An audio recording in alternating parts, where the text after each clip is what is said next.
Hello everyone, मैंने अभी Swiggy से अपने लिए वेज बिरयानी ऑर्डर करी थी।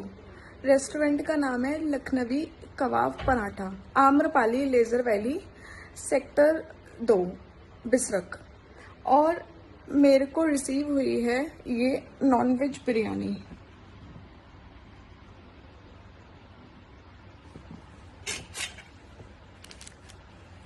ये देखिए,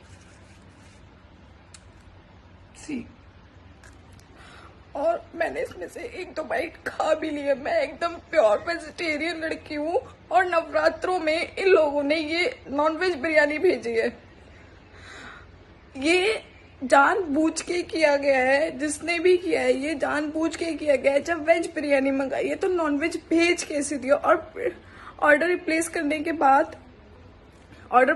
के बाद तुरंत रेस्टोरेंट बंद हो गया और कोई फोन नहीं लग रहा है। और मैंने ये ऑर्डर स्विगी से मंगाया है।